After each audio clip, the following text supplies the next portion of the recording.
Ryan Reynolds here from Mint Mobile.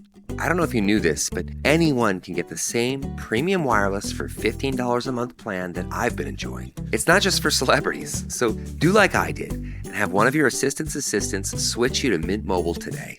I'm told it's super easy to do at mintmobile.com/switch. Upfront payment of $45 for 3-month plan, equivalent to $15 per month required. Intro rate first 3 months only, then full price plan options available. Taxes and fees extra. See full terms at mintmobile.com.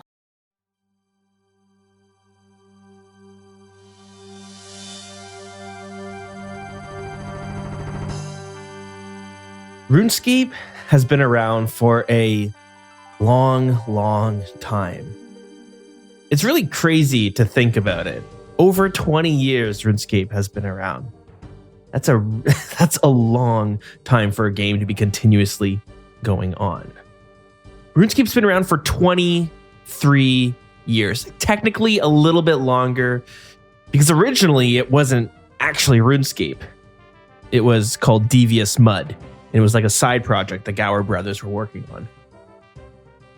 But in 2001, we see the beta of RuneScape Classic launch. And it's quite funny when you go back and look at some of these dev blogs. These dev blogs have been going on ever since the birth of RuneScape. And if you're not too familiar with what the dev blogs are, maybe you listen to the podcast, maybe you watch YouTube videos, but you kind of don't visit the RuneScape website, you don't look at Twitter, maybe you don't look at Reddit. Which is probably a good idea, by the way. The JMods, the developers of RuneScape, have been doing these sort of newsletters, these articles that can be found on their website since the beginning of RuneScape. And they use it as a way to communicate, maybe their thoughts, their plans with the game. And this is where you'll see when newest updates come out. When we go back to January 4th, 2001, we see the very first dev blog of the game. And it says, RuneScape beta is now online. RuneScape is a massive 3D multiplayer adventure with monsters to kill, quests to complete, and treasure to win. You control your character, you will improve and become more powerful the more you play. And it's funny, that statement has never changed, has it? The only thing that's really changed was RuneScape Classic actually 3D?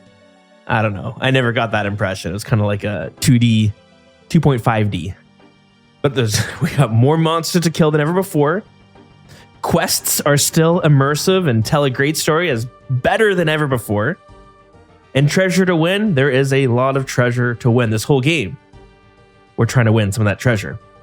But they say right here, you control your own character who will improve and become more powerful the more you play. It's like that line itself is the essence RuneScape has been built around. It's your character. You improve it, you become more powerful in whatever way you want. This can be through skilling, this can be through killing monsters, this can be through killing other players. Of course, the quests involved allow you to become more influential in the world, at least to some point.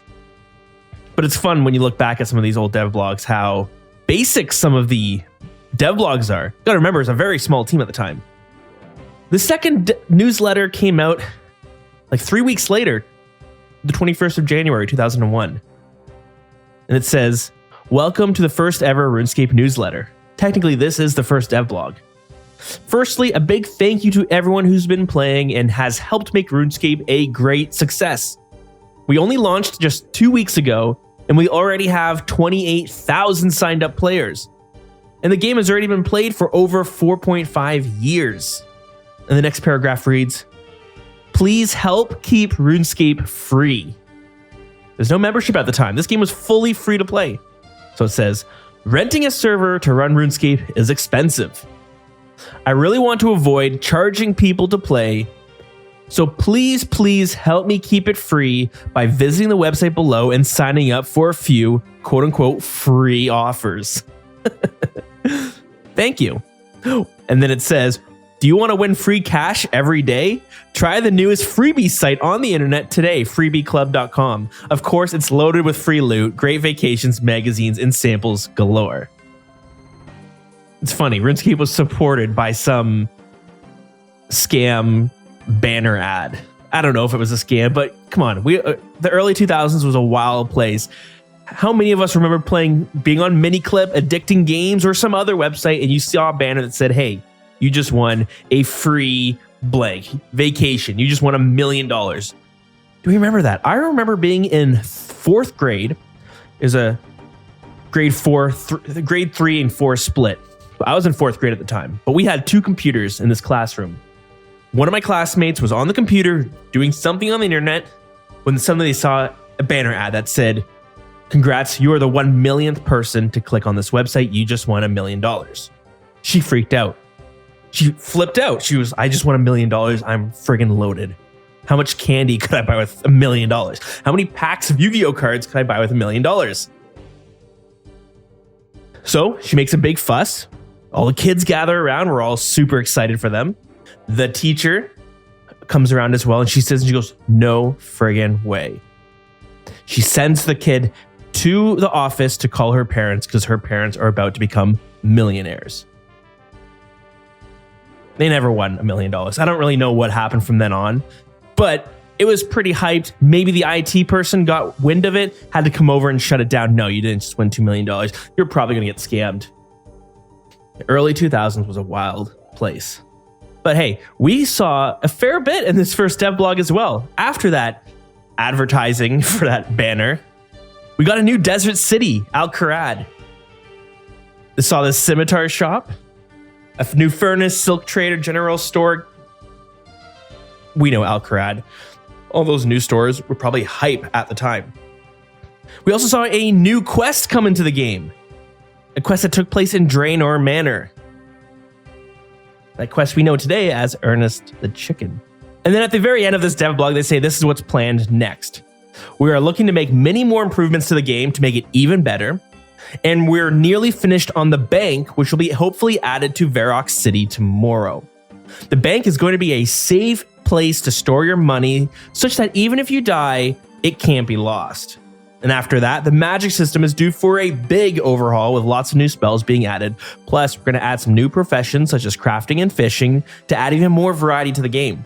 The next planned quest is the Vampire Slayer quest, in which you must work out how to slay an evil vampire currently sleeping in Draenor Manor. We didn't even have banks when it was first launched. Isn't that crazy?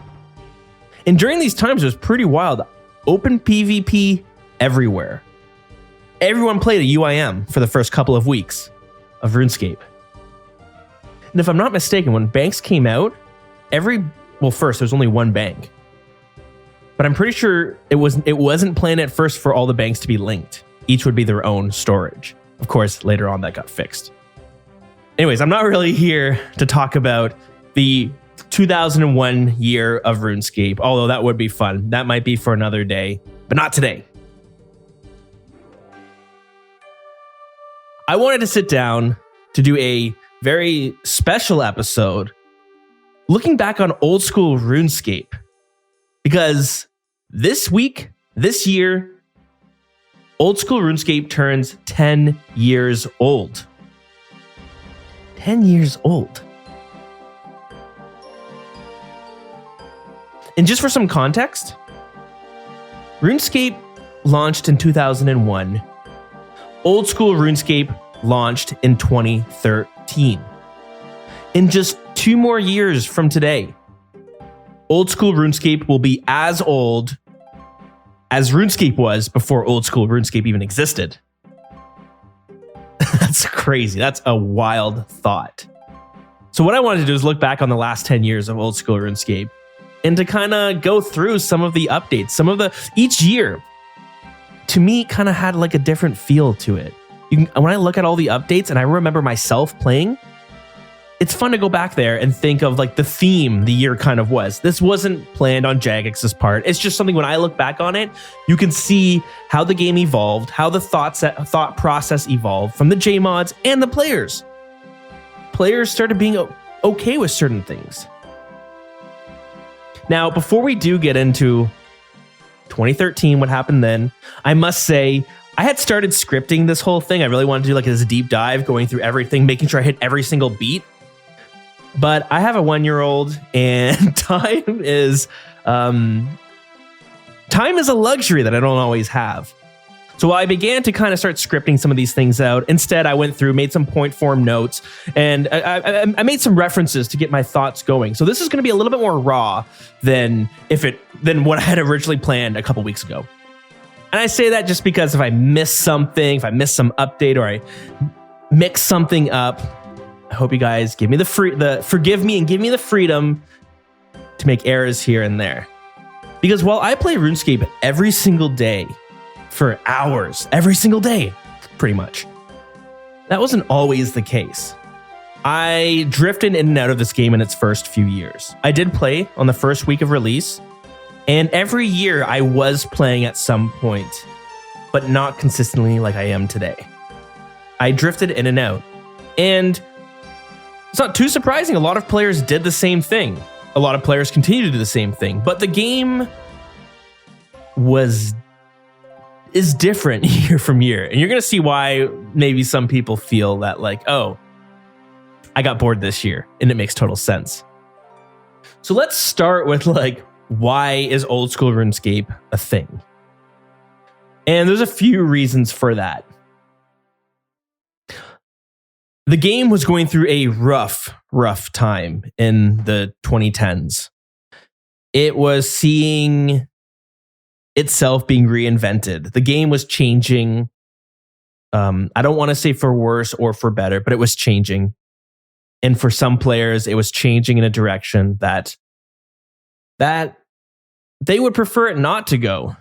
It was going down a path that seemed like it was turning into what almost every other MMO was.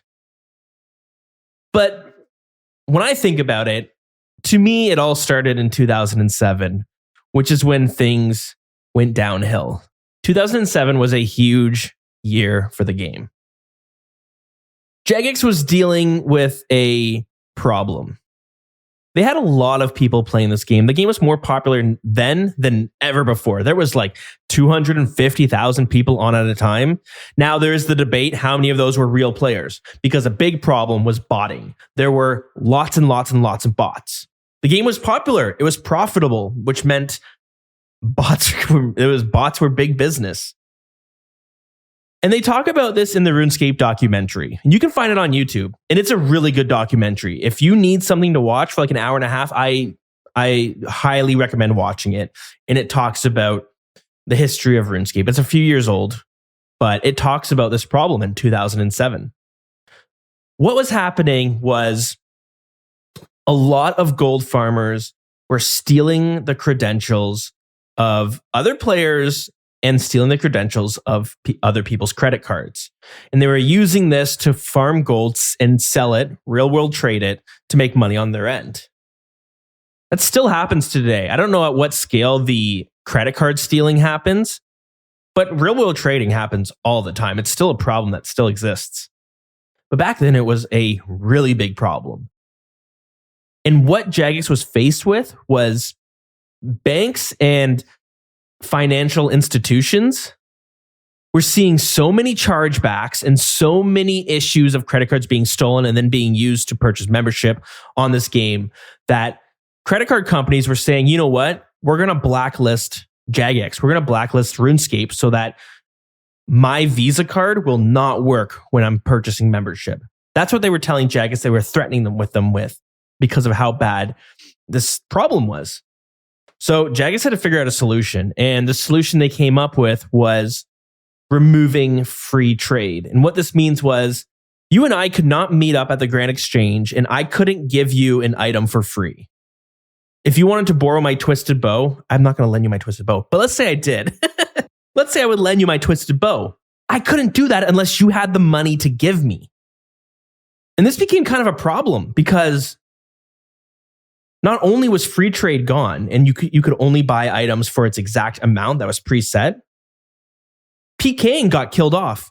PKing and the wilderness were removed because you can't stop free trade and then still let people kill each other for their loot. Because people are still going to do that to real world trade. So PvP got removed from the game. When I say PvP, I should say PKing in the wilderness as we know it got removed from the game. And then on top of that, the way the death system worked got changed as well. Because similarly, back then, if you died just killing a monster, all your loot dropped on the ground for everyone. So these were just some of the changes that went into place to prevent this problem of real world trading and information being stolen. This was a huge hit. PvP? Well, PvP today is a little bit of a more mixed, it's a controversial topic, I guess. It's very polarizing. People have mixed feelings about it. You love it or you hate it. But back in 2007, PvP was huge. Everyone PvP'd. And again, when I say PvP, I mean PKing. I don't mean Castle Wars. I don't mean friendly duels at the arena. I don't mean clan wars. I mean PKing in the wilderness, killing others for their loot. It was huge and it was popular. Everybody did it. It was a huge motivator in this game. The biggest content creators were all PKers. So the removal of that killed off a lot of players. Staking in the duel arena was gone. So the gambling addicts, they no longer saw any reason to play here, although they will find other ways to gamble in this game down the road. But RuneScape was a social and sandboxy game. Drop parties, lending items to each other, giving gifts, trading, merching. You can't really merch anymore. All of this stuff died. And a huge chunk of players quit, myself included. That was like the last time I ever really played RuneScape. I would drift in and out between 2007 and 2013, but I never stuck around like I did. Like when back in 2007, I played this game every single day. But the game died for me, and I moved on and for many other players. Well, fast forward to 2012, 5 years later. We call the game RuneScape 3. But RuneScape continued to evolve. It got some really cool bosses. It was still getting updates, still getting really good quests. But the game was different. They were planning on fully changing, I shouldn't say planning, they were fully changing the combat system. Let's make it similar to other MMOs, World of Warcraft, Guild Wars 2, Elder Scrolls Online. You know, these type of games where you have the action bars. You have this bar at the bottom where you have different abilities you can use. But players didn't want this. If they wanted it, they would just go play World of Warcraft. But they didn't want this. And they liked the simplicity that RuneScape 2 or old school RuneScape had. And so there was a big push to bring a legacy server into the game where players could go play the game with this old combat style. Private servers were very popular at the time. There were a handful of private servers. I played a few of them. There's a few that I played pretty hard. Jagex saw that they had a version of the game that was backed up to right before when the free trade happened. So they said, we're going to open up a vote. And if enough people want this to come out, we will open old school RuneScape servers. But people had to vote on it. And the funny part was the only people who could vote on it were members. Now you got to pay the $5 or $7 or whatever it was to be a member in order to vote. I was one of these people who ended up paying the membership to vote because I really wanted to. I still remember Deegan, the original co-host for this podcast. We were brothers. So we were living together and he called me down into the basement, which is where we had this little computer, little hangout room. He said, come down, check this out. Old school RuneScape might be coming into the game. I said, no friggin' way. I quit 5 years ago. RuneScape was my favorite game I had ever played, and I played it all the time. It's sad. I missed this game. It was so much fun. I wish it would come back, but it's gone forever, and it keeps on growing and changing in a way that it's just not the game that I know. When Deegan told me about this poll, I lost my shit. This is something I always dreamed of. I had dreamed of this coming back into the game. And it might have been a reality. I was freaking out. Amazing. They had a few thresholds that had to pass. Less than 50,000 votes, the game's not coming out. That's it. If it got over 50,000 votes, the game would come out. The new servers would come out. There would be no development, though. No team would be working on it. There would be an additional membership fee of $15 to play, 3 times as much as RuneScape 3. The only work that would be done on the game is for a critical level of maintenance, but there would be no anti-bot or no anti-gold farming systems, and that's it. If 250,000 people voted yes, there would be a small developer team working on it. Membership would be an additional $5 on top of your RuneScape membership, so it would still cost you $10, right? There would be basic level of maintenance. Anti-bot would be minimal, but it would be there. But if more than 500,000 people voted yes, they would create their own dedicated OSRS team. There would be no extra membership fees. There would be a anti-bot team, and there would be regular content that we could decide on. Well, the votes came in, and there was 450,000 votes, 50,000 shy of that last benchmark. So Jagex said, you know what? People want this. We'll do a split. Servers will come out. We won't have an additional team all dedicated to OSRS, but we will have a small team. There will be no extra fee for membership. There will be a basic level of maintenance, but we will have people try to prevent anti-botting, and there will be regular content. And so, in 2013, Old School RuneScape launches. According to misplaceditems.com, which is this website that tracks the popularity of Old School RuneScape, it says the first week of RuneScape, there were 43,000 players online. That's a pretty good number. It's not what we see today. Today we see way higher, but it was still pretty good, right? 50,000 people in its first week. That's peak players all on at the same time. It's not bad. That's decent. Unfortunately, 2013 was a rough year. So I've labeled every single year with its era. You know how we have like kind of eras and we name different generations things, right? The Great Generation, Baby Boomers, Gen X, Gen Y, Gen Z, Millennials. I know that's Gen Y.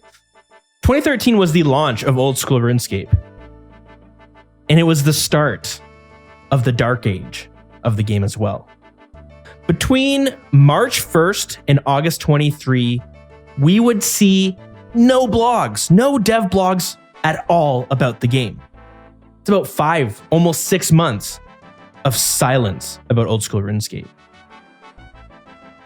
And when you look at the graph of players, you will see it crashes from 43,000 players down to 10,000 players. 10,000 players is the peak amount of players online right now. Today, we have over 10 times that number at any given time. This is peak. You can imagine there's times where there's probably 5,000, maybe even less players on at a time. That is not a good outlook for the game, and we would see it continuously crash. And I think Jagex saw these numbers and they realized, we need to make some changes. We need to do something to keep players playing. Nostalgia, that's what the game was running on. Pure nostalgia gets old real quick. But the updates we started seeing, they weren't great. We saw Nightmare Zone launch. Nightmare Zone isn't really content, is it? The fun part, if we really want to make it seem fun, you get to revisit these quest bosses that you fight one time in the game. And you get to fight them over again. And you can fight them over and over. And every time you can kill them, the more you kill, the more points you get. With those points, you can buy stuff. You can imbue your items. But not great. You can't buy a lot. Now, of course, that's me sugarcoating it. Nightmare Zone was actually a way for you to level up your account to get it to the end game as quick as possible. So I played during these days. When I quit Old School RuneScape in 2007, I gave away my account. I gave it to just a friend of mine because I told myself I never want to play this game again. I need to move on. So I did. I gave away my account to a friend. My account was about 100, level 110. So for 2007 standards, it was doing pretty good. It was pretty high in levels. I had decent money. Again, from 2007 standards, I had a decent amount of money, maybe 15 mil, maybe a little bit more. So when I played RuneScape in 2013, and my account was stuck killing cows, The whole time I was like, I wish I had my old account back. As a matter of fact, I thought I was going to get my old account back. I thought when this new server came out, my account would be waiting there for me. Little did I know that my account would be stuck on the RuneScape 3 servers. I know I gave away my account, my main. But if you don't know, I love making accounts. And back then, it was no different either. I had tons of accounts. I had a peer that was pretty high level. 90 magic, 90 range. It was a pretty good peer. That peer became my main. But still, starting at level 3, I didn't really want to do that. It wasn't really fun. So I got bored really quick. Killing cows, goblins, doing the early level quests. I realized that to do the things that I want to do, it's going to take me, 5 years? That's how long it took me before. About 4 or 5 years to get to level 110. Do I really want to spend 5 years leveling my account? Or should I go back to World of Warcraft, this game that I've been continuously playing on and off over the past few years? Should I play one of the other great MMOs I've been playing? Maple Story at the time was I loved that game for a while. Guild Wars was a game I really enjoyed. Guild Wars 1 and Guild Wars 2. Or all the other games that were out. Call of Duty, Halo, Counter-Strike. There's tons of games that I could compete with that I would better off be playing because I didn't feel like killing cows again. But NMZ came in as a way to quickly level your stats. Because what became a thing that players did, you could wear full Guthans, you could equip yourself with full Guthans, set up Nightmare Zone so you only got select bosses, and then you could go to bed and your guy would continue to fight these monsters for the next 6 hours. You would get a lot of experience. Guthans self-heals, has a chance to heal with every attack. So you barely had to worry about dying. And then 6 hours is the logout timer. So you got 6 hours of experience gain every single night. Nightmare Zone wasn't the only way. Another thing that a lot of players did, this is something I did a lot, it's called splashing. You would get do we know what splashing is today? I think we do, right? You can splash against rats and around the world, and it's very AFK. You only have to click once every, 25 minutes or so? You do these magic attacks and they don't hit, but you get the experience every time you hit.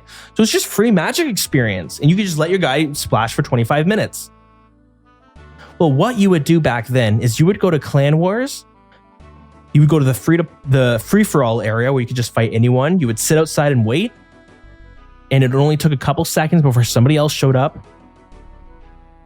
And then you would say, do you want to splash together? And of course they did. That's why they were there. So you guys would go into the PvP area and you would both splash on each other for the next 6 hours. 6 hours of experience is what you would get. But you weren't alone either. When you looked at the Clan Wars area, it was filled with people doing all the same stuff. So while you still had to grind through a lot of your stuff, all your skills in the early levels, combat, which is what a lot of people consider to be the most fun thing in RuneScape, you could bypass so much of the game by AFKing all the way to 99s. I never did combat. I never did melee because you needed 70 stats for that. And that's still a bit of a grind. But I did a lot of splashing because you could splash from level 1. So I did a lot of splashing. I'm pretty sure it got me pretty high up in levels. Level 70, level 80. And while this way of gaining experience overnight, it still wasn't fun and it wasn't keeping players. So we just continued to see a drop in players. And then Jagex realized, what can we do to bring players back? Well, let's revive God Wars. God Wars came out right after 2008 or something like that. So we still have all the data for God Wars. Let's just copy and paste it into the game. So they brought God Wars out. There was no free-to-play either. Free-to-play just didn't exist. It was all members. You had to pay money to play old school RuneScape. But they decided, what if we had a free weekend, every now and then, where it was free to play old school RuneScape for just a couple days, and maybe people will get more hooked. And then they decided, well, maybe we should add some new content. But again, this was a team of 5 people max. You can't spend a lot of dev time on something crazy. So they would hold these competitions that were all about players submitting their own content ideas. And we still have it today. This was rooftop agility courses. It was the first player-made content. There's expansion to agility as well. It didn't do much for agility except for it brought out the graceful outfit and it brought out stamina potions that we'll see down the road. And running rooftops allowed you to actually make a little bit of money too, which was nice. Old agility, that was never the case. So 2013, the launch of old school RuneScape and the beginning of the Dark Ages. So we see 2013 end on December 31st with a peak of 14,000 players. That's peak. Again, remember, that's peak. That's not great. They weren't able to really grow the player base too well. So 2014 was the continuation of the Dark Ages.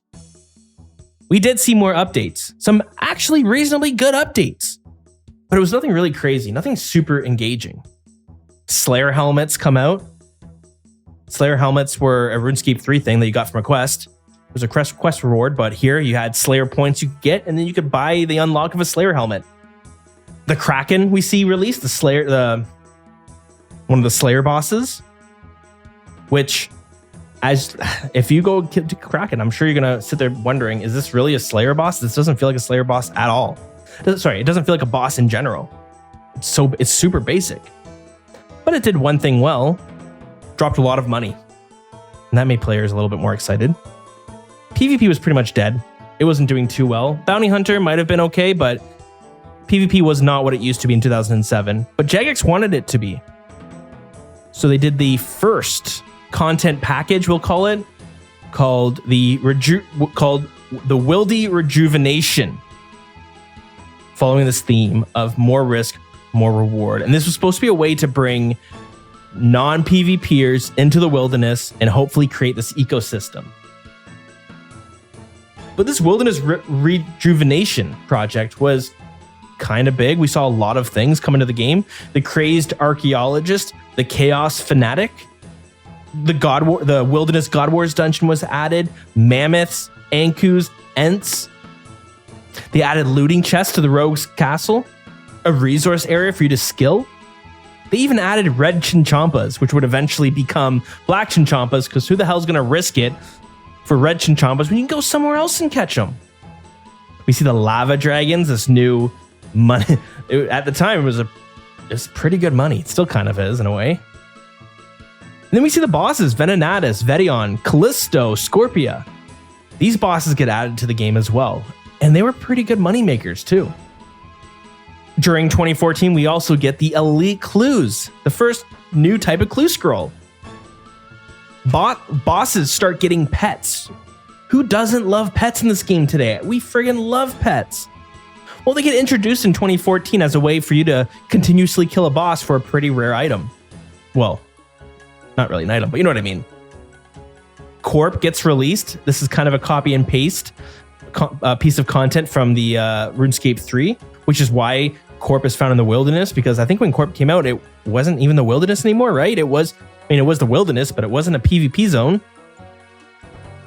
And then we see Iron Man mode, the first new game mode. And Iron Man mode was really born from these content creators like Bodhi and other YouTubers who were playing old school RuneScape as a single player game. They weren't trading, they weren't grouping up with other people, they were getting every item for themselves. It became so popular that Jagex was like, let's bring this whole game mode out. So there were some big updates there. Iron Man mode is huge, pets is huge. So you're probably wondering, why did I call it the Dark Age?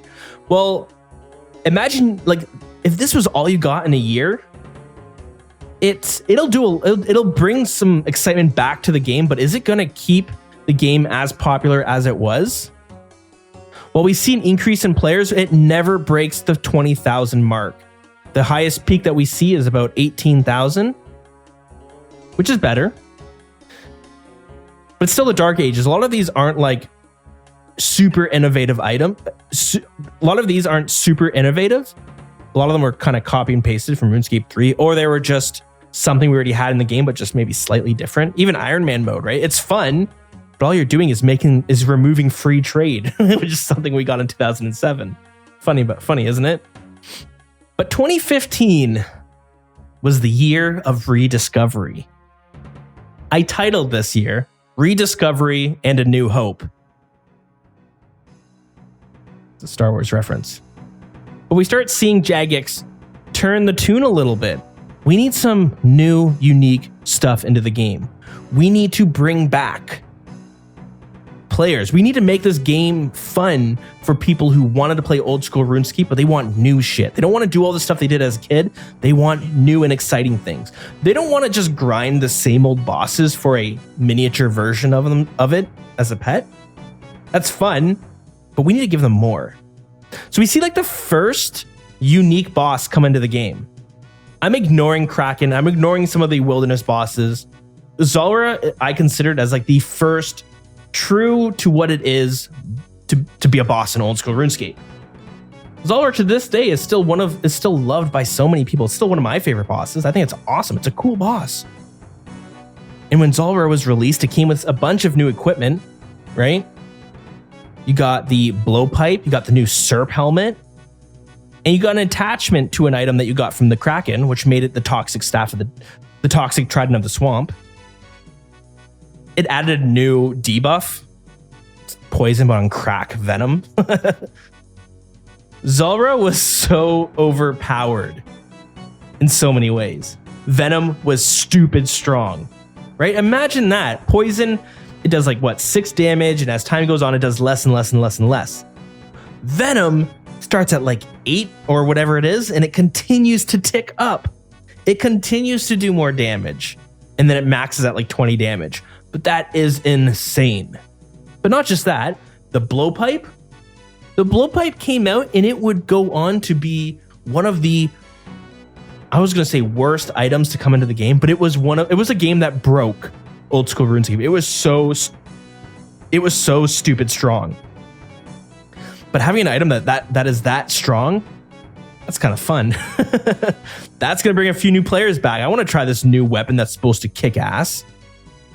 Jagex also pitched the idea of a new skill. Well, they've pitched a few skills over the years, but sailing being one of the most popular that just barely failed. But Zulrah was stupid strong. Even the Serp helmet. If something attacked you with your Serp helmet on, you would get them venomed with it. They would get poisoned.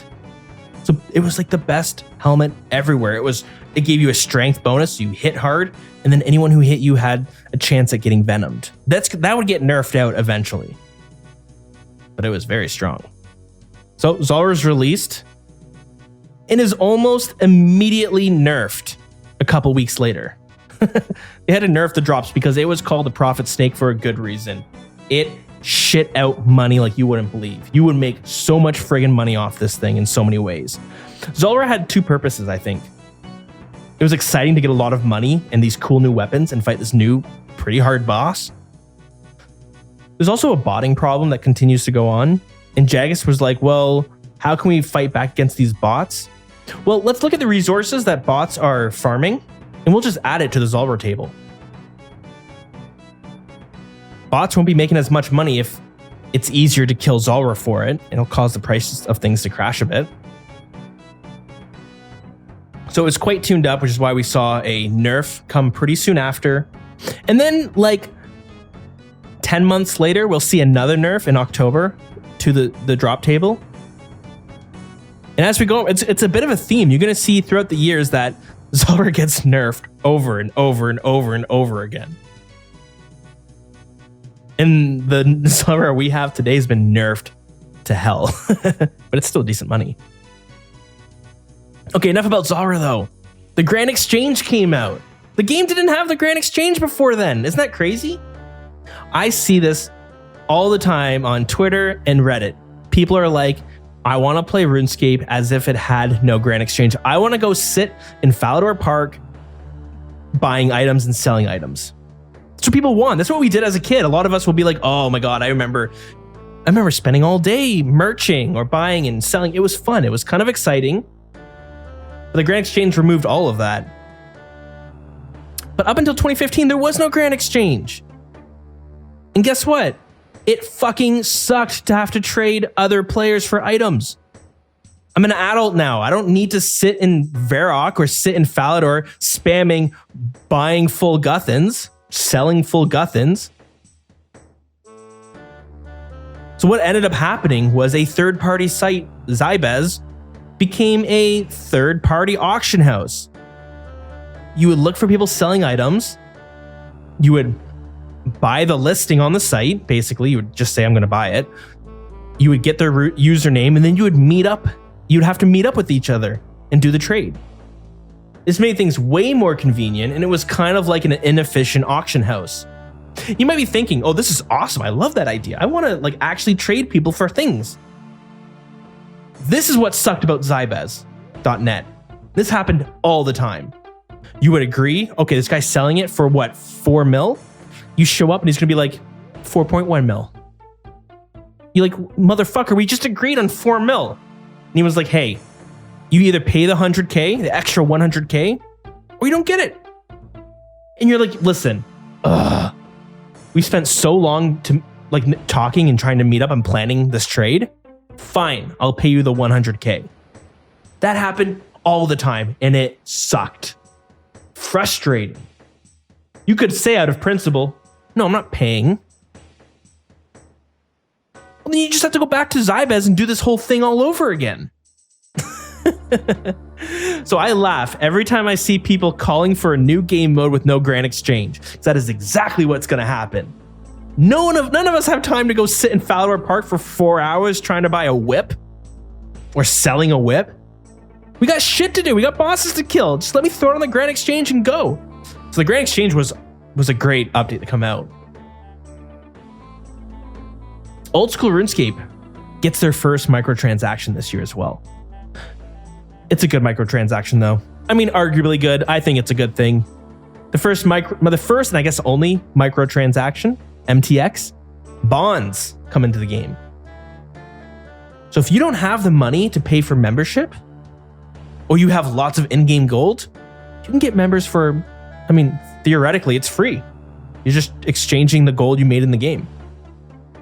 This also countered real-world trading because, hey, I could buy off some sketchy site, or I could pay extra and buy it right off Jagex itself.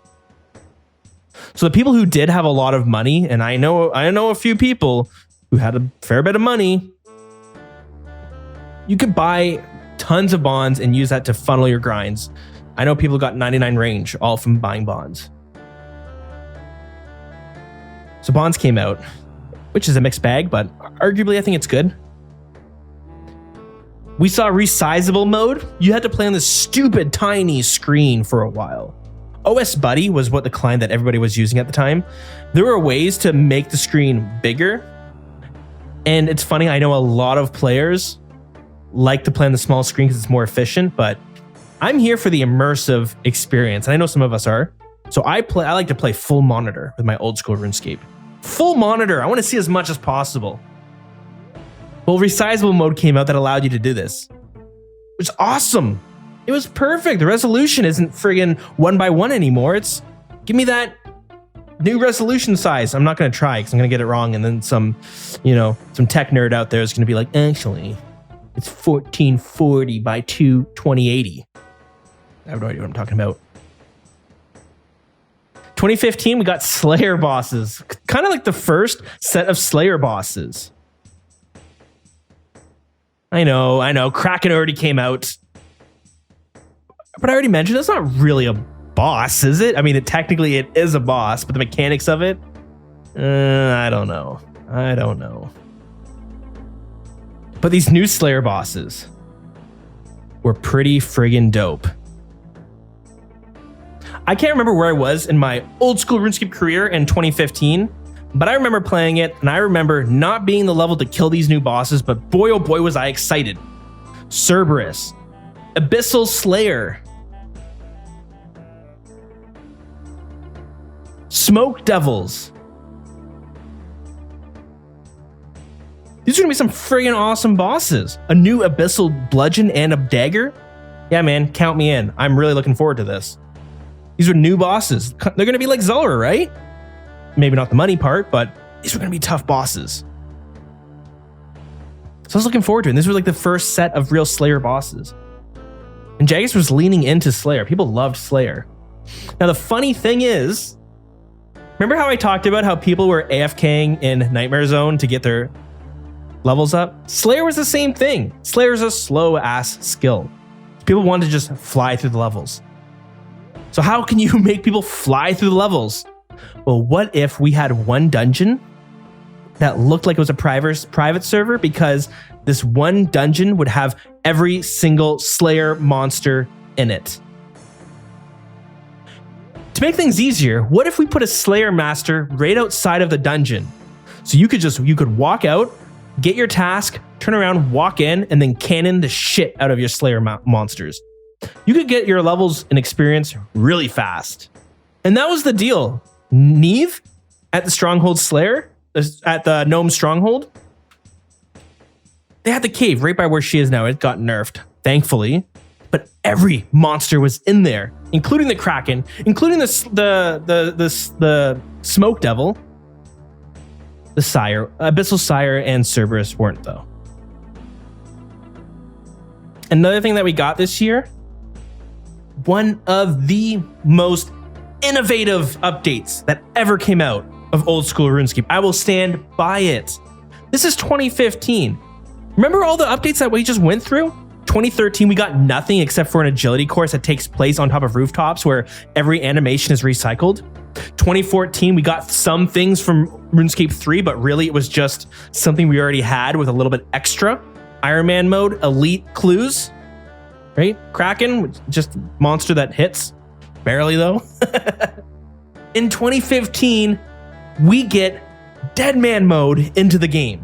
What if there was a new game mode where PvP was everywhere? Not just PvP. If you killed or died, your whole bank, the whole bank was at risk. You didn't just lose the items on you, you lost every item in your bank. But guess what? There's no brackets. You can be killed by anyone. You're level 3, you could get PK'd by level 126. Well, that sucks. That's probably what you're thinking. Well, I'm just gonna get my ass kicked. Yeah, you probably are. But you know what?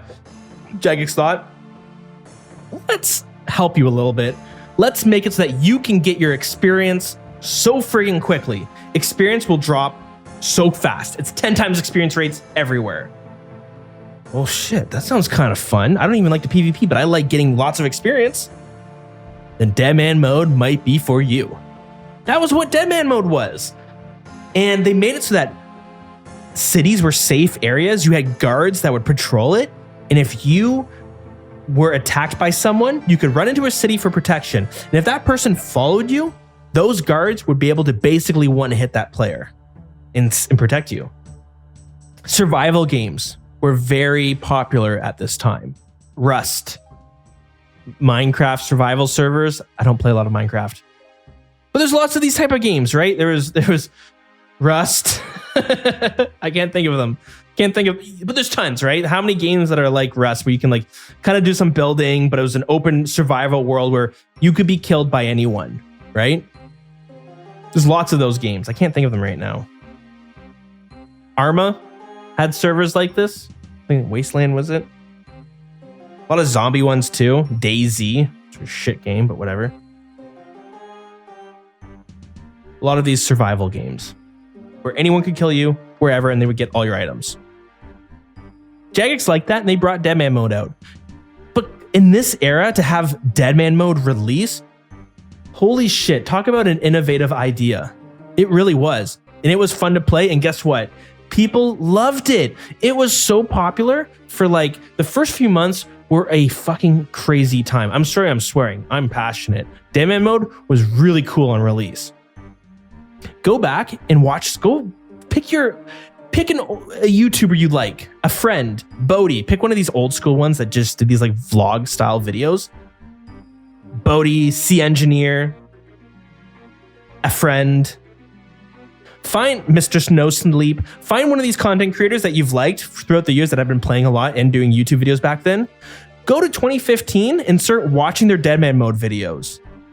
Oh my God, it's going to be a trip. They were so popular. Imagine Deadman mode had so many people playing it. Imagine if Deadman mode got released today. Think of how popular it would be. Everyone was trying to figure shit out. It was anyways, it was a wild experience. Of course, as with most things, all good things come to an end and the good falls. But I hope I make a good argument about why 2015 was the year of rediscovery and a new hope. Jagex realized, hey, nostalgia has died. People aren't playing this game for nostalgia anymore. We need to make some cool shit. Zulrah, Deadman mode, these new Slayer bosses. Not just that though, these are adults now that we have other games to compete with. Bring out a grand exchange, make trading easier. Let people spend some of their hard-earned money on bonds in game to make a few extra mil within the snap of a finger. Resizable mode, that was a big one because one of the things I hated was playing on the stupid small screens.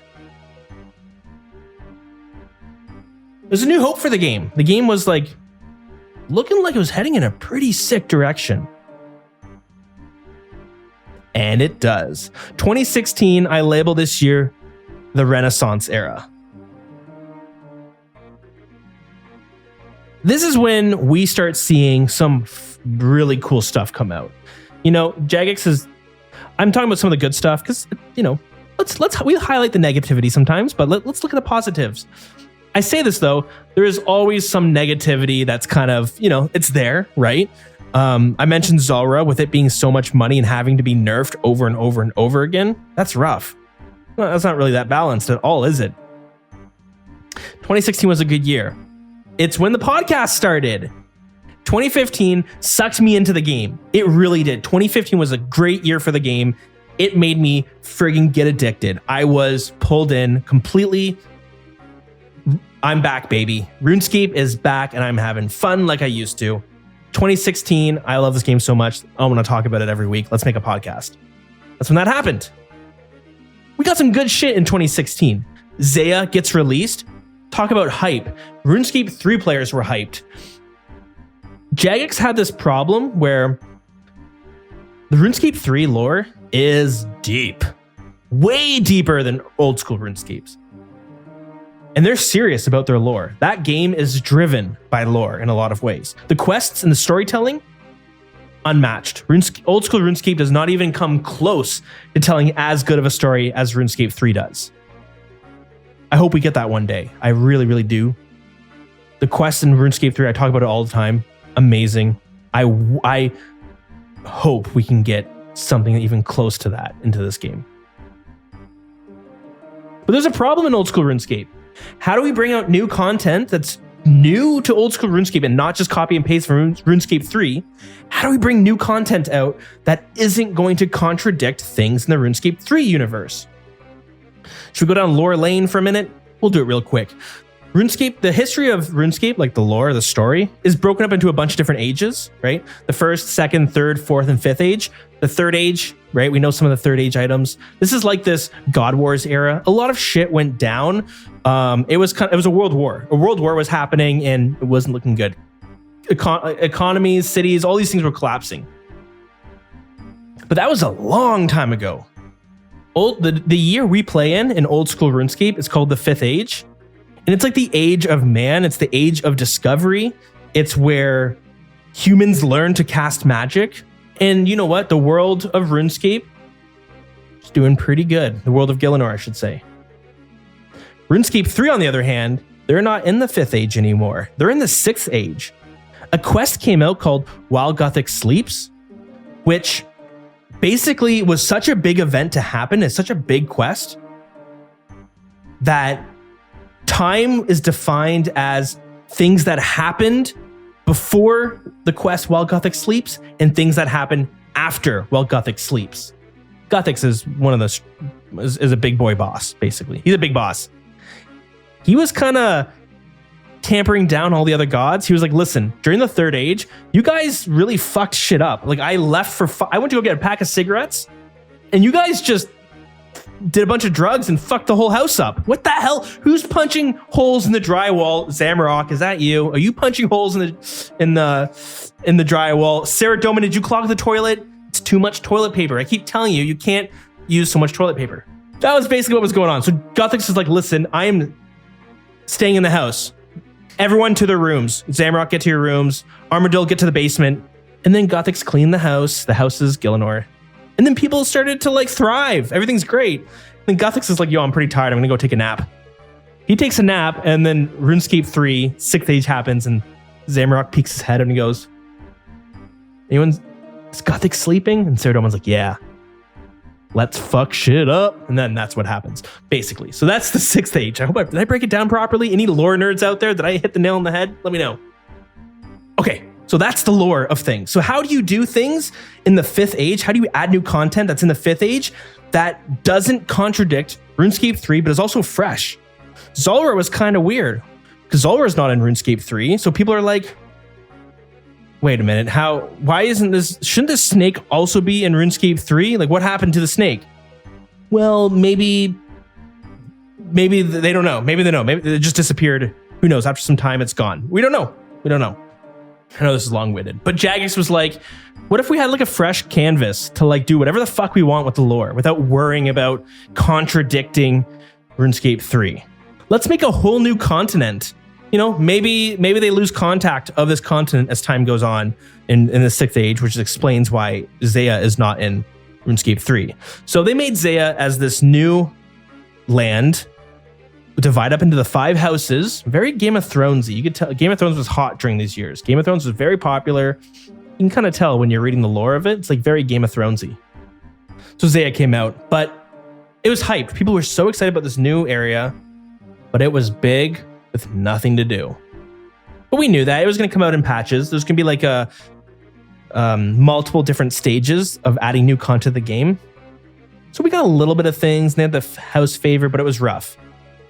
So it was very shallow in some ways, but one of the worst parts about it is just the design of it. It was squared. Go look at pictures of Zeah when it was first released in 2016.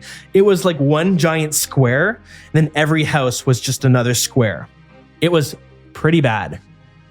And players knew this. They were like, what the fuck is this? Did you guys not have made it look like an actual continent? Why is it just a block? But that's the negative part. Zeah was this new piece of land where they could we could do whatever we want with it. And we're going to see some of the coolest updates that start to come out happen in Zeah.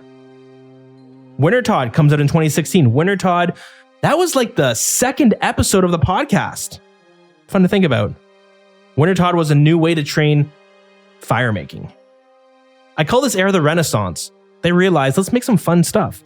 Wintertodt, fire making sucks. What if we make an activity that's all about training fire making, but make it kind of fun?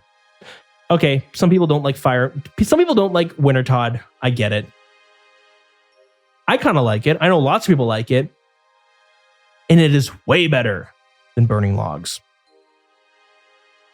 The Dragon Warhammer comes into the game, which is a pretty neat weapon, but let's be real. The blowpipe being released prior to this, they're going to be hand in hand for like making the game really hard to balance. The blowpipe shoots fast. But if you have high defense, you need something a little bit stronger than a blowpipe. Well, what if the Dragon Warhammer came out and you could smash someone's defense? Bring their defense down to 1 and then a blowpipe could just shred it. Well, then you kind of got a problem, don't you? But hey, Dragon Warhammer came out. Still an iconic weapon today.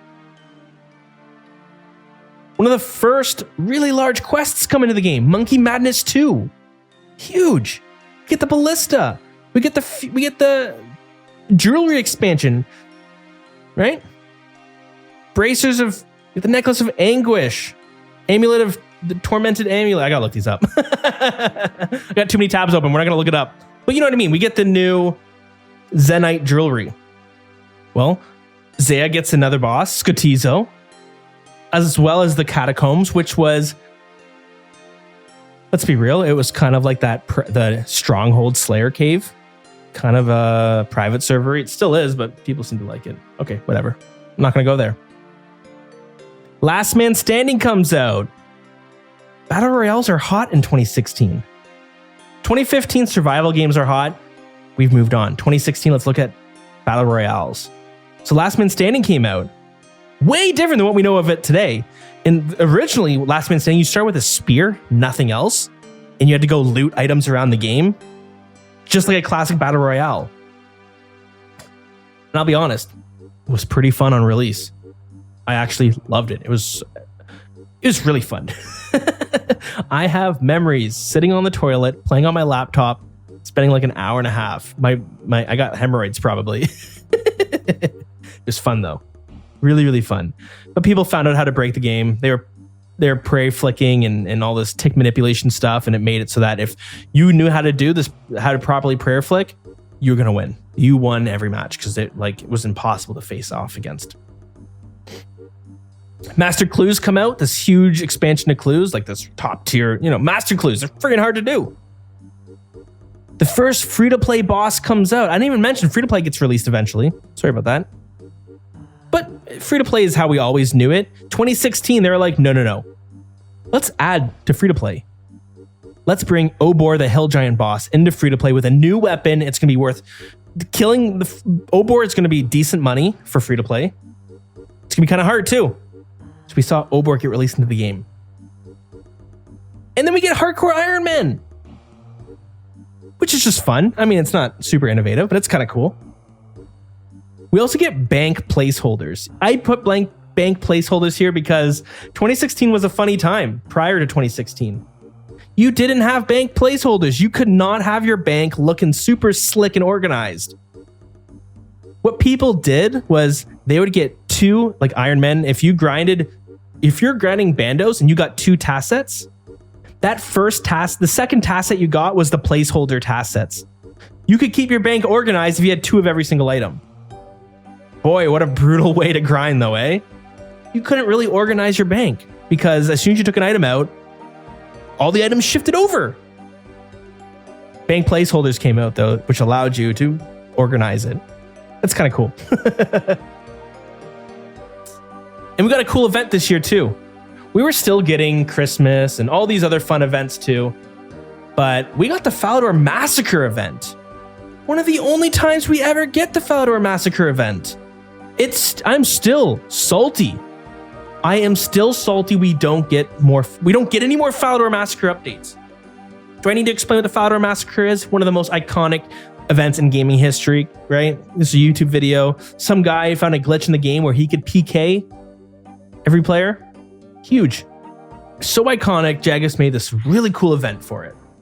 On June 6th, 2016, a dev blog comes out. World 666, please bank your items. This dev blog is short, but it says this. We are currently expecting some issues relating to some of the legacy code within old school RuneScape, in particular on World 666. We don't know how to fix this, and it appears to be getting worse and worse. So we ask anyone playing on World 666 to bank their items and vacate Falador now. If you see him, do not approach him. That's all it says in bold. Then it says, stay safe, we are working on a fix. What a fun dev blog. You see this come out? World 666 would put you in Falador. There was a bank with every single item in the game, and it was an open PvP zone. Everyone could fight everyone. But most fun thing about it, you had one NPC named Duriel321 who was walking around Falador with a whip, full armadillo, green party hat, and they were casting barrage and whipping players, and they had a lot of health. Like 20,000 health they had. So what you would do is everyone would fight Duriel. You would try to kill him. He hit hard, and the barrages were hard, and anyone else could also attack you. But when Duriel finally died, whoever dealt the most damage got the green party hat. So what this meant was you'd be in this city, tons of people would be there, and you would see 1, maybe 2 people with a green party hat, and you thought, holy shit, how long did it take to kill Duriel? It was a temporary event, and eventually it was taken off. Was it fun? Hell yeah. Was it exciting because we had no notice that this was going to happen? Fuck yeah. It's been 7 years. Well, it's been 6 years. We never see another reference to Duriel321. We never see another reference to the Falador Massacre from Jagex, at least through a dev blog. So I hope you see why 2016 is the Renaissance era. Boy, oh boy, was it ever fun. 2015, things were feeling good, pulled me in. 2016, this game is going to fucking kill. This game is going to blow up. And it did. Let's look at the RuneScape player chart. 2014 was a dark age, as I mentioned. We ended the year of 2014 off with about 15,000 players. 18,000 players. Well, February 2015, a month and a half later, almost 30,000 players are on. It's like a 30% increase. It's pretty good. And we'll see it stay at these numbers, dipping between 20 and 40,000 throughout the entire year. 2016, the Renaissance. Jagex is figuring out what it is, what's going to make RuneScape the game it is today. And we see close to 50,000 people on. That's more than double from 2 years ago. That's good growth. 2016 was a lot of fun. But the years to follow are going to show to be even better. The Renaissance happens, and in 2017, it's what I consider the start of the golden age of old school RuneScape. So in 2017, and the first thing we get on January 5th of 2017, RuneScape's very first raid, the Chambers of Xeric. This was a big deal. This is still a big deal. We've only got 3 since then. It's been 6 years. But we saw some massive items come into the game, including the Twisted Bow being one of the big. But we saw a bunch. We saw a bunch of really great items come into the game. Twisted Bow being the big ticket item. On top of that, full ancestral, dragon claws, even the Dragon Hunter crossbow, which was kind of shit on release. It was like, it dropped down to like 10 mil. And then they added a buff so it did more damage against dragons. It was really shit when it first came out. But still, really great. We got the new prayer scrolls. It was a great time to be playing RuneScape. Because Chambers of Xeric was like the first massive group content. It was the first true multiplayer experience, I would say. Because like Corp and God Wars and all those other bosses, they didn't have like, you were all fighting for the loot. Only one person got it. But Chambers of Xeric, I think, was it the first piece of PVM content where everybody got their own loot? I think it was. So it was huge. But we didn't just stop right at Chambers of Xeric. We got the Inferno, RuneScape's hardest PVM content. Came out in 2017, which brought out the Inferno Cape, which is, still an item that either somebody bought it or they slaved hours and hours and hours to grind it out. It's not really even a grind. You have to actually be good enough to get it, which is why so many people pay for it. So just those two alone were so huge. Those 2 pieces of content are bigger than what we see most years these days. We got way more than that. We got Fossil Island. I remember when Fossil Island came out, I thought it was going to be dead content on release. Everything was aimed at like mid-level players and lower level players, like early game stuff. I couldn't see the appeal of it. But since then, it's really grown on me. I love Fossil Island. I think a lot of the activities to do on there are awesome. It's a shame that it's a shame that they had more planned for Fossil Island, like this new demi-boss that'd be at the Varrock Museum that just never came out. And honestly, it probably never will. That's disappointing, but hey, it happens. The gargoyle bosses came out, which, you know what? People rag on it. It's not good money. It's kind of shitty to do, but it's a good fight. We sometimes hone in on the best money makers, and we compare the gargoyle boss to like other bosses in the game. And well, Vorkath gives you so much more money, so why would I do the gargoyle boss? But it's a good fight. It's a fun fight, and it's not meant for endgame players. We got the Mage Arena 2 update. Not really, it doesn't take place in the arena, of course, but you get your new Best in Slot Magic capes. Now, let's not pretend Mage Arena 2 came out flawlessly. It sucked. There's 3. So if you don't know, to do Mage Arena 2, you get this item and it detects where these 3 bosses are. Gotta go hunt them down and kill each one of them. You get these like hearts, and then you give them to some dude who gives you a cape at the end. The bosses today are awesome. They're very cool. They have cool, unique animations. They all have different mechanics. It's a pretty decent fight. But when it first came out, they were all just recolored greater demons that froze you and did magic attacks. It was kind of pathetic. But they turned around, they fixed it, which is... That's kind of the case. We see that quite often, don't we? We saw some Wilderness updates. We got Wilderness Slayer, we got the Chaos Altar. Not huge updates by any means, but I love myself some Wilderness content. And I think these are great. Both of these are awesome. They're fun to do. I love Wildy Slayer. I'm stuck on a Hydra task right now, and I just want to friggin' cancel it so I can go do some Wildy Slayer. There's something fun about it. Construction. This is when Construction got its major update. Before, Construction wasn't really that good, but then we got this fountain which restored your run energy, your health, your special attack, your special energy. We got the altar that let you switch to prayer books. We got the jewelry box with so many different teleports.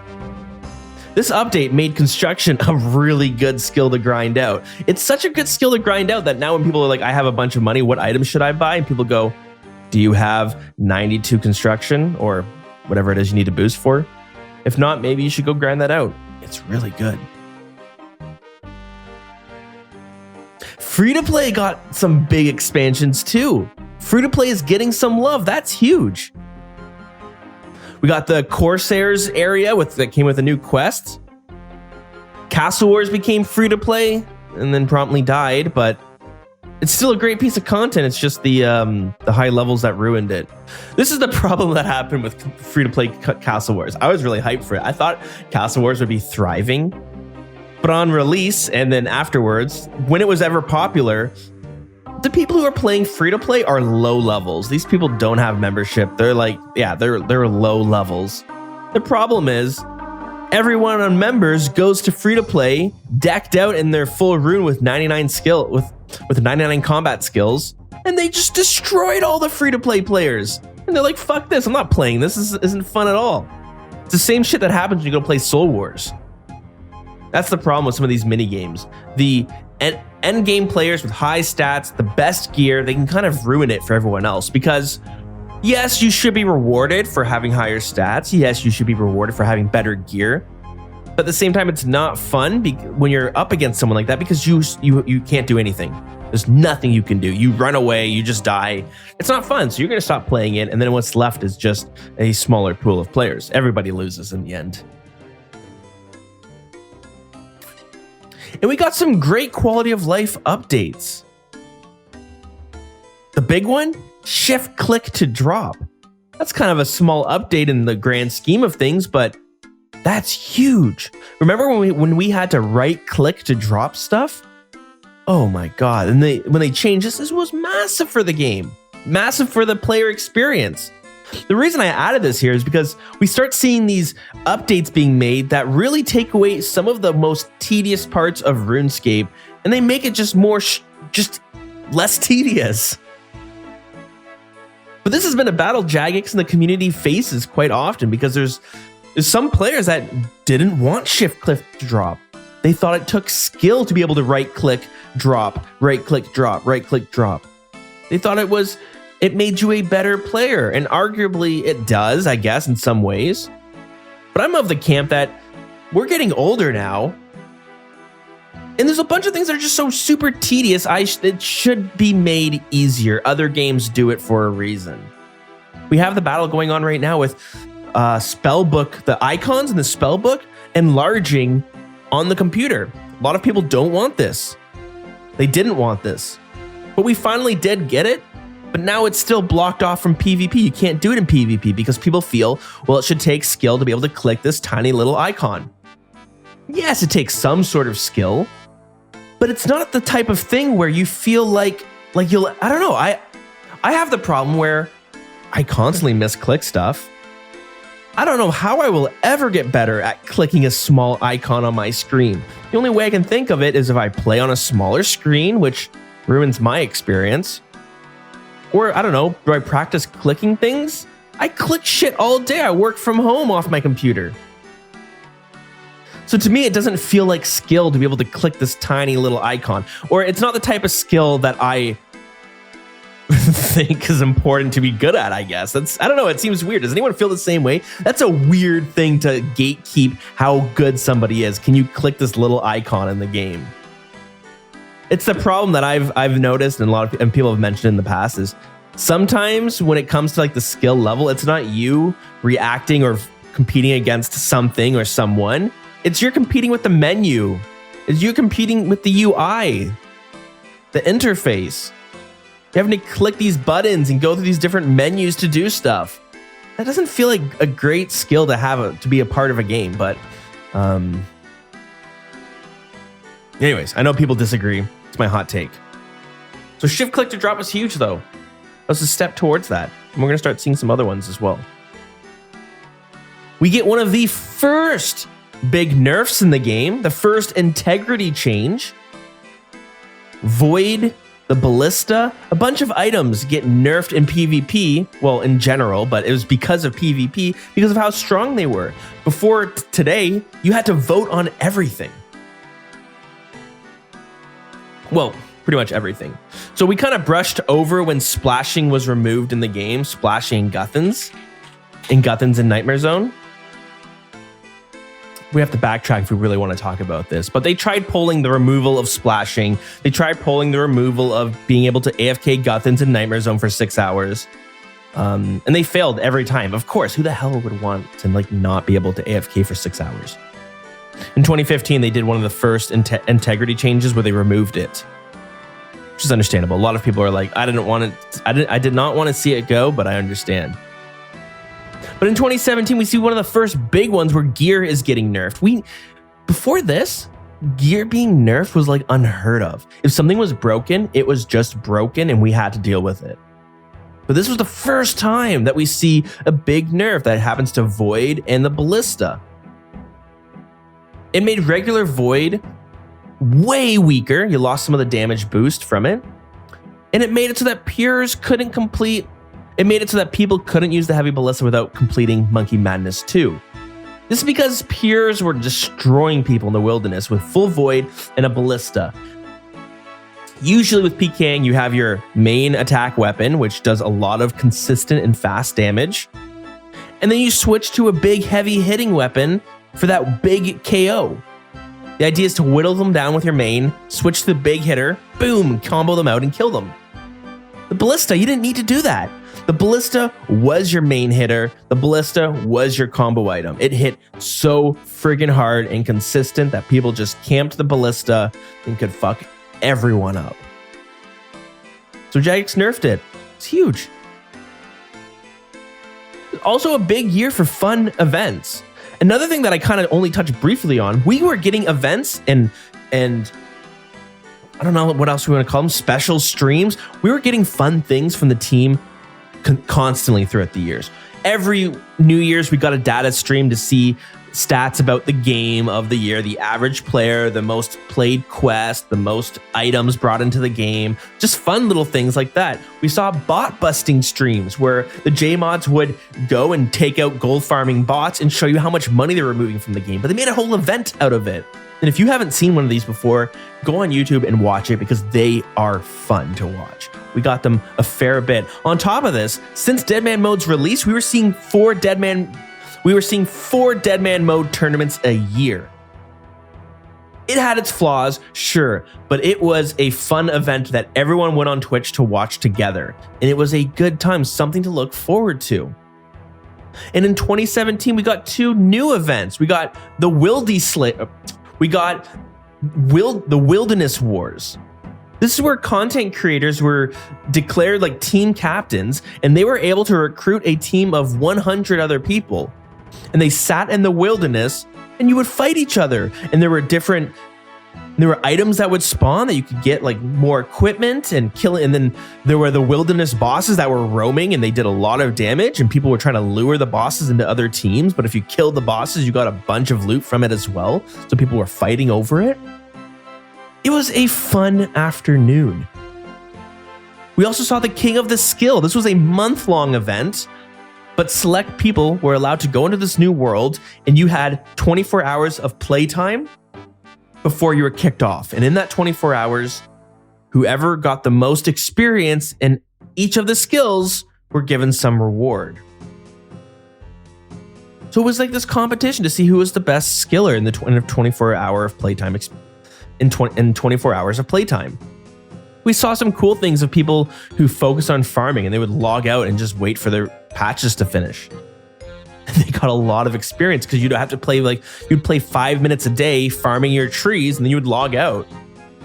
But it was fun and it was creative. When's the last time we ever got one of these events in recent years? Can't even think about it. I can't even think. None even come to my mind. I'm having trouble with my words this morning. I had to take a break in the middle of a recording, and now it's early in the morning. I'm drinking coffee. You didn't know that, I hope. We also saw some Zulrah nerfs. Zulrah gets nerfed again in May, and then one more time in June, so twice in 2017. And these are only a few of the updates. These are the ones that I wanted to talk about. There is so much more. Zaya started finally getting quests. The Client of Korend. The Queen of Thieves, Depths of Despair. They updated some of the skill cape perks for level 99. They updated how you could interact with the world map. There was a lot going on this year. Silver jewelry. There was tons. So that's why I consider 2017 the start of the golden age, but it doesn't stop in 2017. It really felt like this continues through 2018 as well. Some of the big ones, Dragon Slayer 2, one of the, if not the biggest quest in the game. My favorite quest, it was epic. This was a masterclass of storytelling in old school RuneScape. I mentioned before that RuneScape 3 is unmatched in its storytelling, and it still is. But Dragon Slayer 2 was kind of a step in that direction. But I still think we could take some of what RuneScape 3 has in terms of sound design, voice acting, cutscenes, etc. 2018, we see the second free-to-play boss, Bryophyta, the Moss Giant boss. Now, I don't consider this quite on par with Obor, to be honest. There was no uniques that came from it at first, only in members. Thought that was kind of a kick in the face, a kick in the nuts for the free-to-play players. But as time goes on, we see the unique appear in free-to-play as well, which I think is a great move. We see Theater of Blood, the second raid come into the game, and boy, oh boy, this brought a whole new standard to raids. Chambers of Xeric is a great piece of content. It's a fun raid. Theater of Blood was on a whole nother level. I remember the day it came out. I think I'll always remember it. I don't know if that says something about me and the events that happened in my life, but it was exciting. I went to bed the night before, and I remember I couldn't sleep. I was actually very excited for Theater of Blood in the morning. And I woke up, it was 6 a.m. because that's when it was releasing my time. And I went downstairs and I logged on, and Theater of Blood was packed. The night before, I logged out in the Theater of Blood area. And it was cool. The night before, the whole lobby was there, like the bank and all that sort of stuff. But you just couldn't go inside the raid yet. And the night before, you had a bunch of people all hanging out there talking about what they think Theater of Blood's going to be, what kind of items will be needed.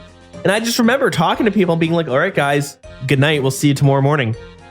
It was kind of exciting. And then you log in the morning and it is packed. There are so many people there, of course, right? And then I remember gearing up with a few people, going in and getting smoked by the first boss. And I did a few attempts. I got to the Niluka's room, which is the third room in the game, and I couldn't get past that. And I decided, you know what? I'm going to just probably sit this one out for now. I'm going to watch some streams because it was quite difficult. But the streamers were having a hard time too. Some of the best players in the game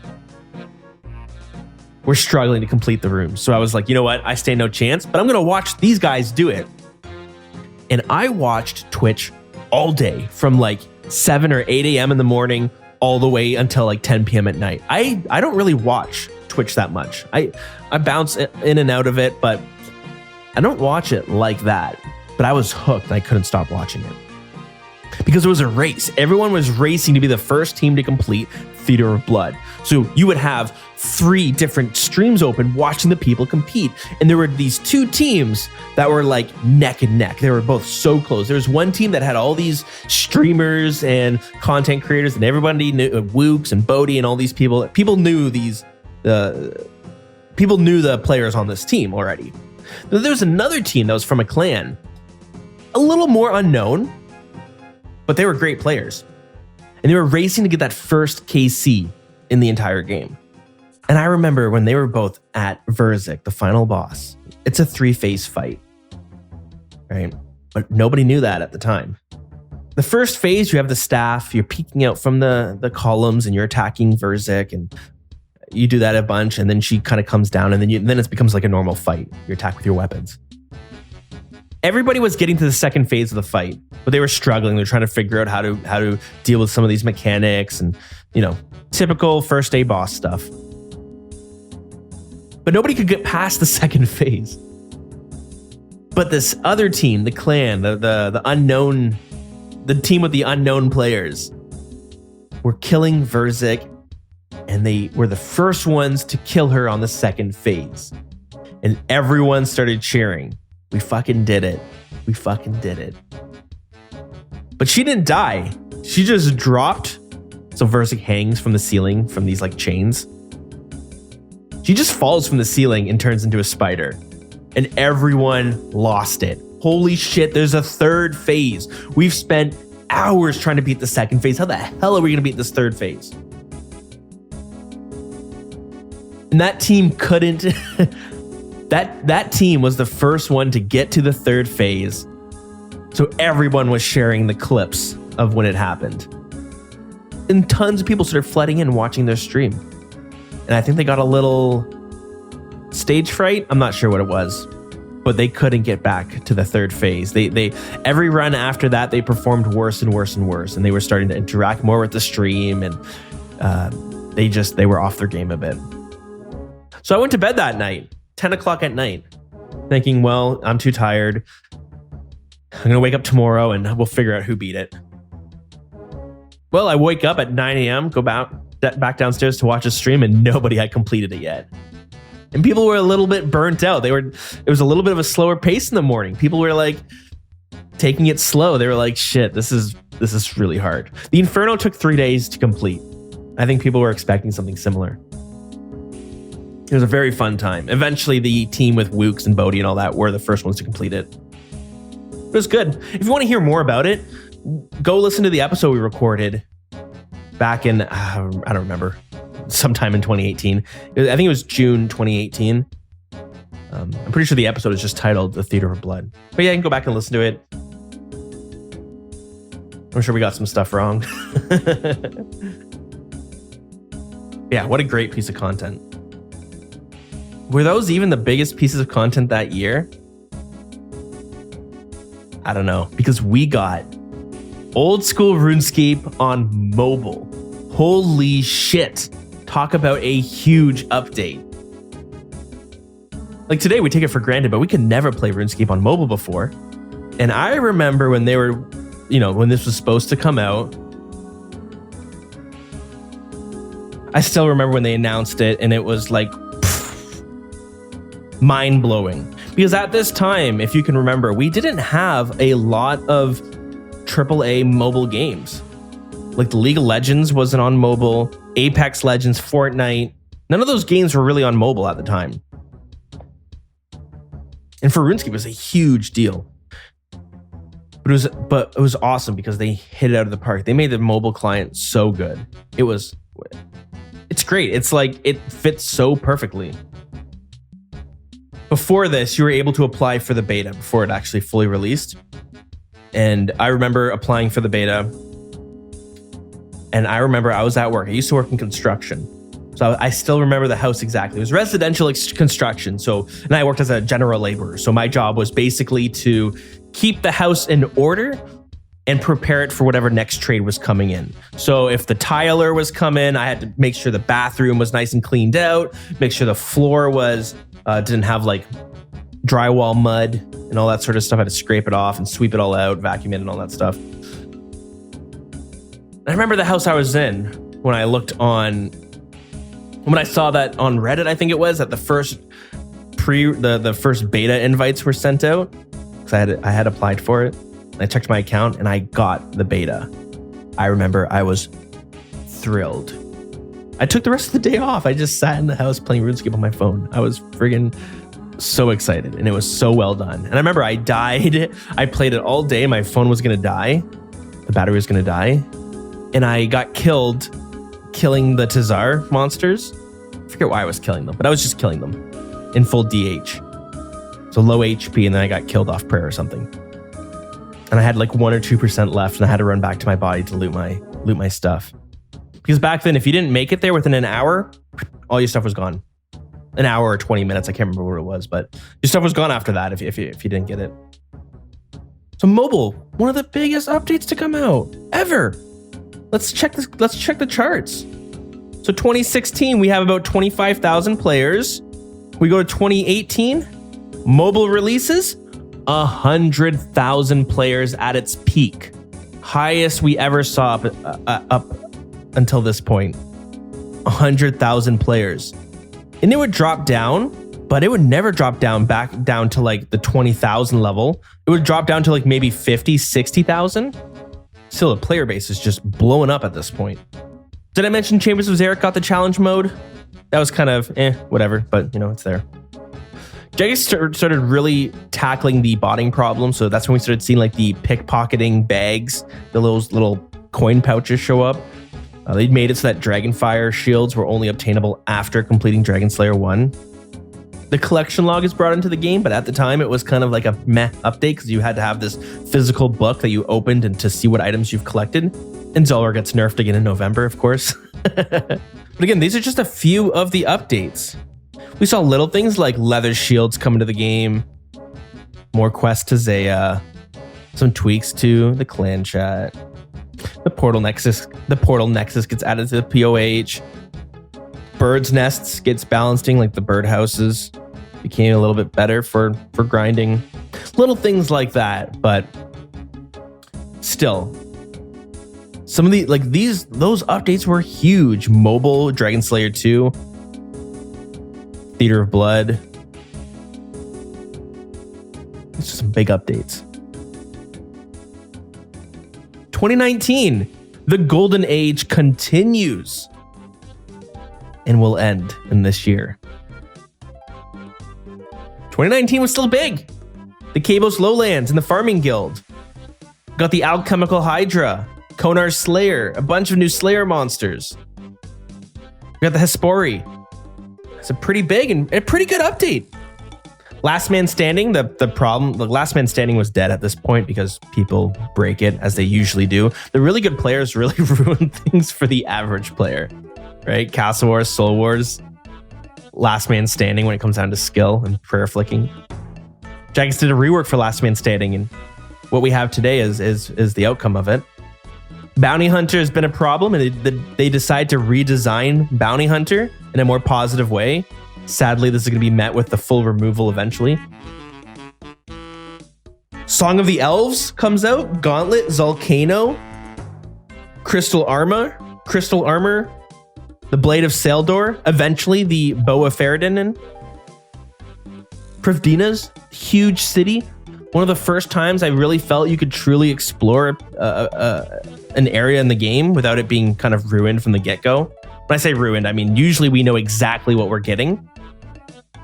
Privdina's had some things that we didn't expect. Some cosmetic stores. They had this rabbit with like 30,000 health that drops the Holy Grail when you kill it, or the Crystal Grail, whatever it's called. We didn't know those were going to happen. And when people discovered it, it was wild. We also see the first time Leagues comes out.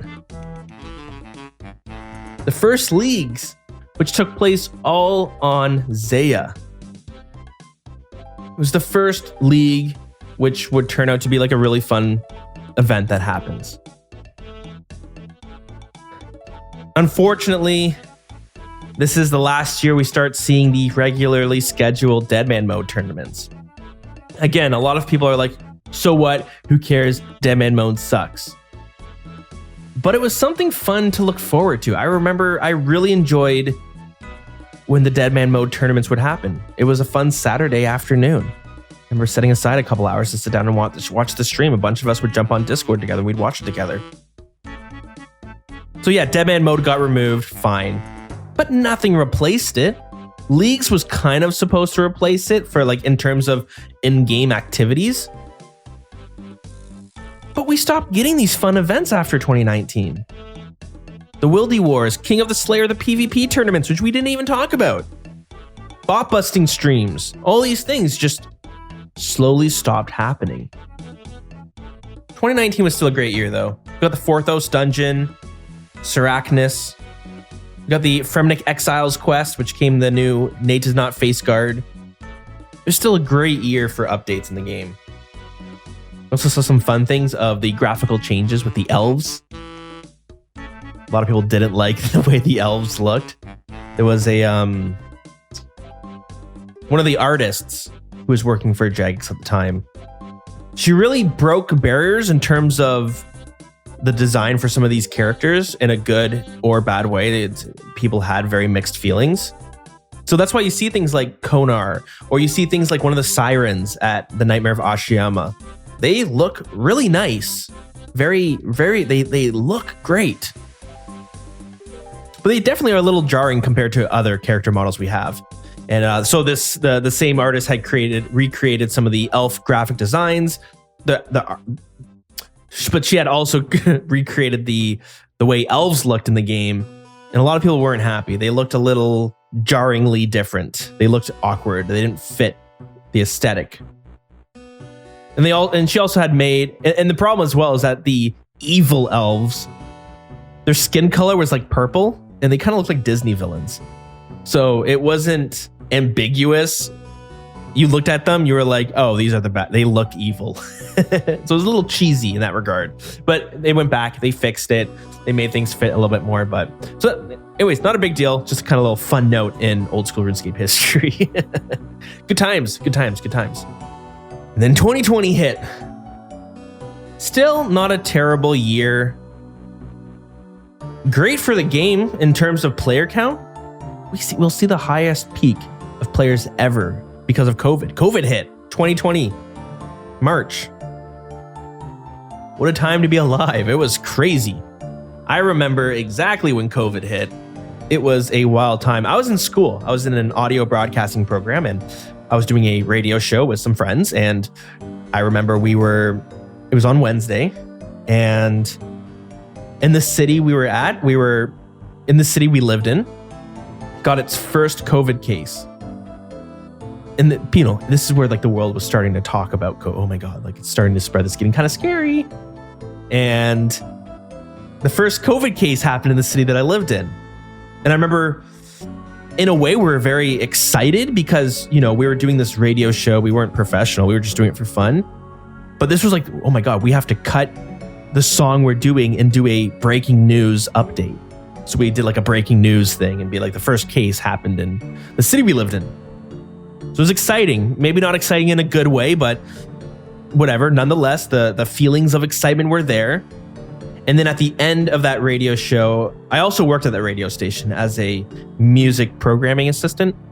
So my boss, the station manager, pulled me aside and was like, Dilz, I need you to send emails out to every radio show because we're shutting down the radio station because of COVID.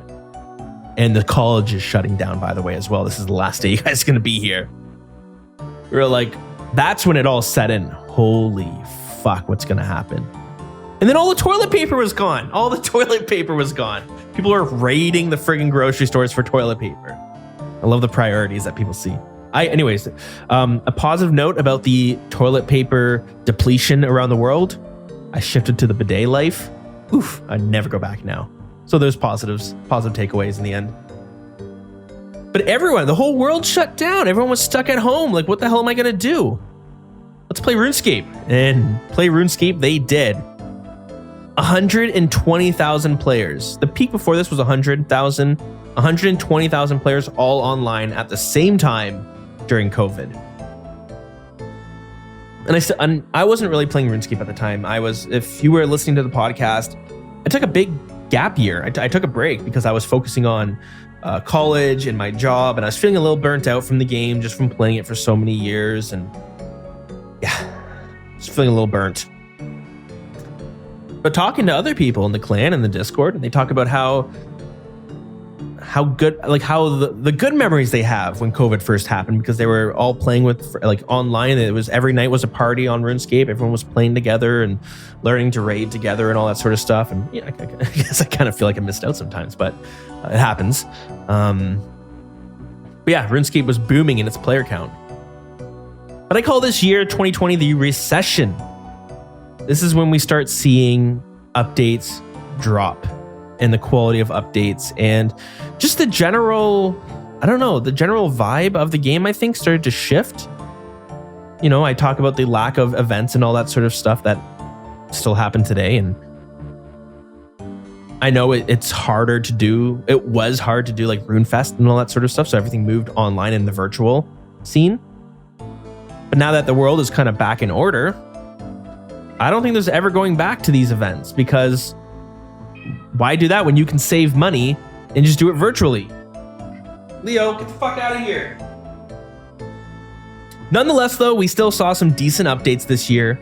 The Nightmare of Ashiyama came out. It's a pretty good fight. It looks awesome. I love the design of that whole area. Darkmire came out, and with it, the Hallowed Sepulchre, Sins of the Father. It's a pretty big area.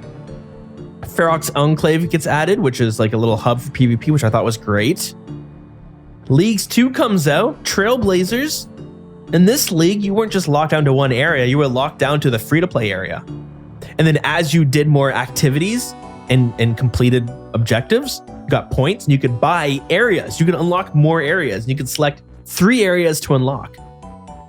It was what a great season of leagues. I had so much fun with it. We also saw the death changes take place. Before dying in RuneScape wasn't a big deal. It's funny. In the early days of RuneScape, we talk about how punishing it was to die, because if you died, you lost your shit, just fell on the ground, anyone could loot you. People were like, oh, this person's gonna die, I'm gonna take all of their items. I have memories of getting killed by a monster, losing all my stuff, and just like, I'm done. I need to go get some air. I need to go for a walk. I just lost my glory and full Torags. This is bullshit.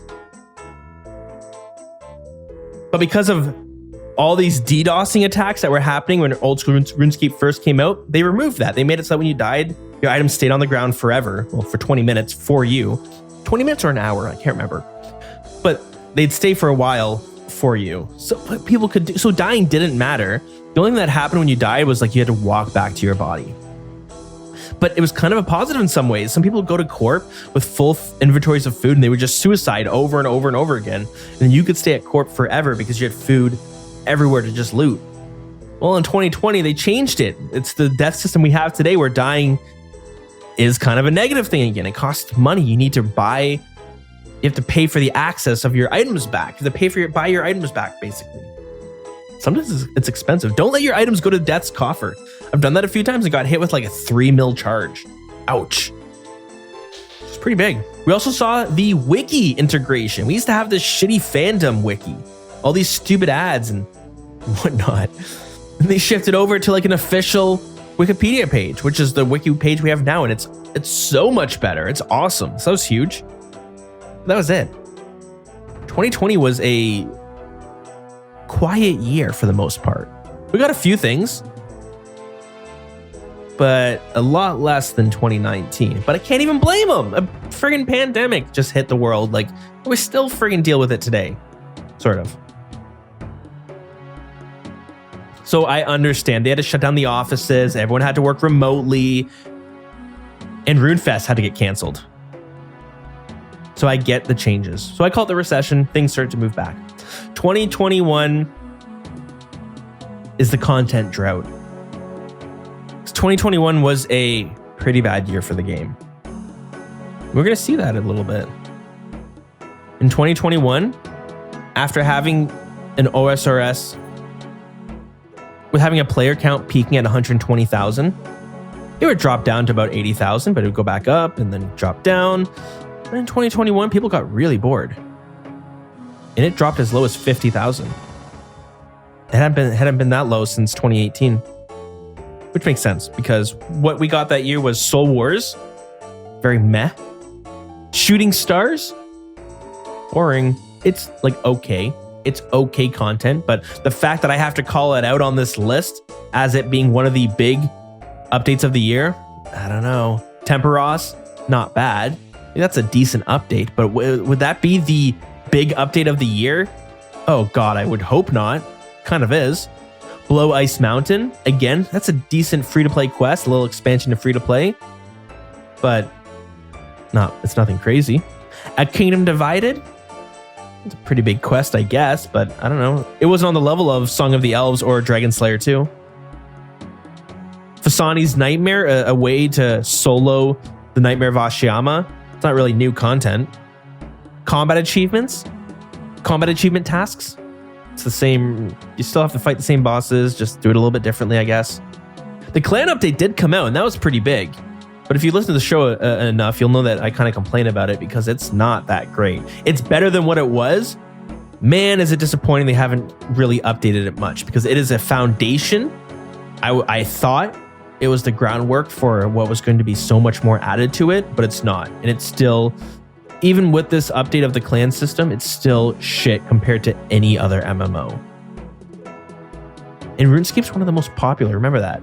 It's in the top 5, maybe even the top 3. With World of Warcraft and Final Fantasy, competing. It's hard to say because nobody really announces how many players they have except for old school RuneScape and RuneScape 3. But it's up there. Maybe Elder Scrolls is also competing. Group Iron Man mode came out, which was okay. But as you're going to hear in a upcoming episode, it's way worse than it. They just abandoned it. It's kind of sad. A Night at the Theater was released. It was like this quest to let people, it's like it was a quest that led into entry mode Theater of Blood, so people could easily learn that raid because it's very hard to do. And with that came hard mode as well. But it was a quest.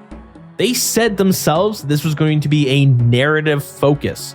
The reason they're adding a quest and not just adding straight up entry mode is because they wanted it to have a story tied into it.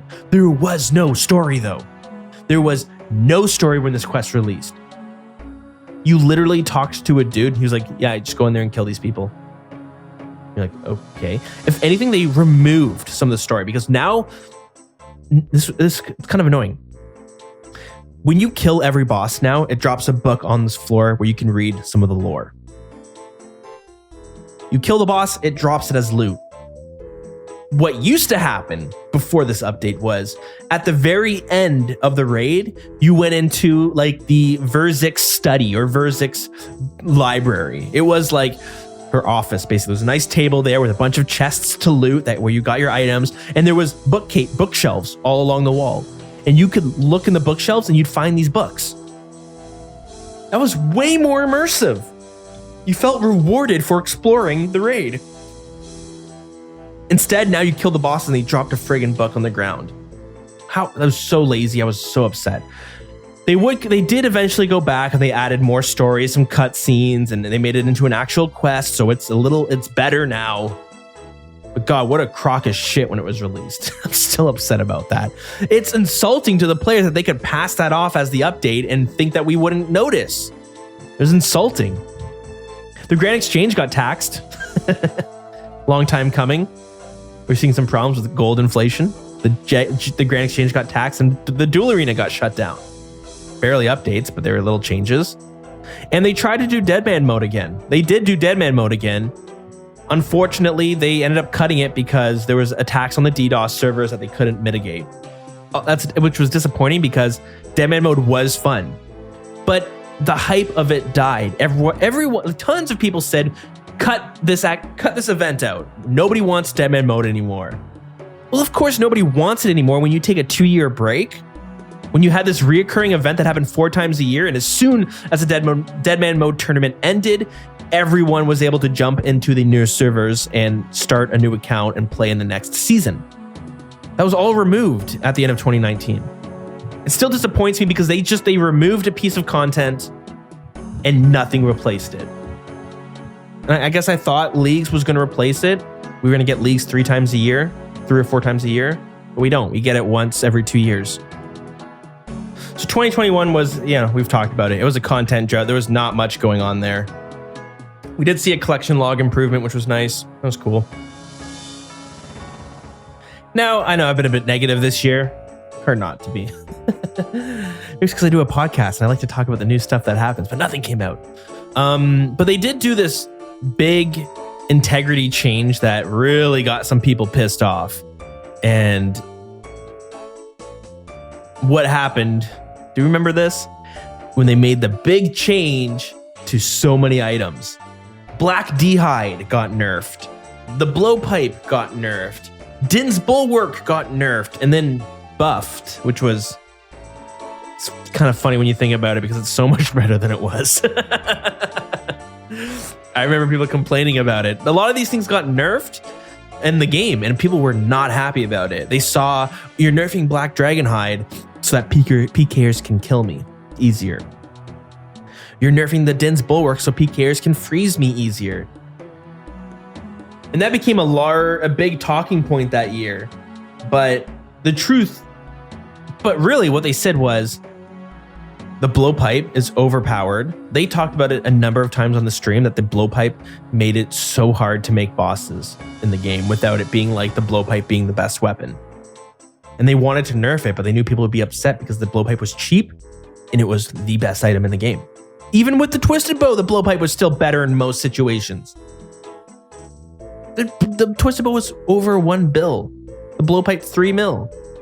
Black D-Hide was like 10k for a full set, and it was like just like 10% worse than Armadillo, which was like 30 mil. And then the Din's Bulwark was like pretty good. I know people feel like that they shouldn't have nerfed it because what they did was they made it so that if you had the Bulwark used to make it, would add a positive, would give you magic defense as well, so people couldn't freeze you as easily. And then it gave you a shit ton of melee and range defense. They ended up taking away that mage defense and actually giving it negative properties, which in a way makes sense when you think about rune armor and all the other armors in the game. Like big armor like that tends to have a negative bonus to magic, so you get frozen easier if you're in it. But they felt like the Din's Bulwark was way too strong. And honestly, I agree. I still think it's too strong. It's really good. When I do, like I said, I do a lot of things in the wilderness. I do more stuff as a non-PvPer in the wilderness. And if you have the Din's Bulwark, you can tank like 3 people. And you just don't take damage. It's so good.